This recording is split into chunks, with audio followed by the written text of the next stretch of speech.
আজকে গাড়ির পুজো দেওয়া হলো বাবা ধর্মরাজের। এইটা আমাদের পুরাতন গাড়ি, এটা নতুন স্কুটি কেনা হলো। আমাদের বাড়ির লোকজন ঠাকুরের প্রসাদ পুজো হয়ে গেল, প্রসাদ খাওয়া হলো। এই আমাদের মাঠের ধারেই বাড়ি, দেখা যাচ্ছে কলে, আমাদের এখানে কলে বাসন দেওয়া হচ্ছে।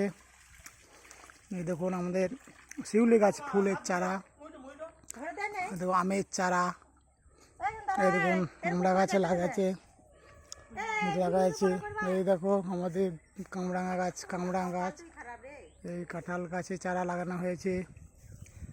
এই দেখুন আমাদের 4টে নারকেল গাছ লাগিয়েছি। দেখুন এই রিসেন্টলি 3 বছর হচ্ছে।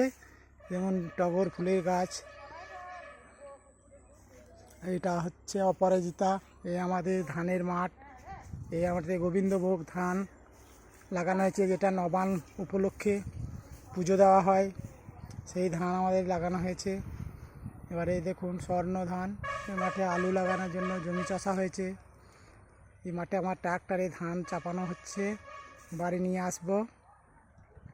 এখন আমাদের বিলের ধান বানে না গেলেও টানে মরে গেছে এবং শোষক পোকাতে শেষ করে দিয়েছে আমাদের ধান। এই বন্ধুরা এখন রাখছি।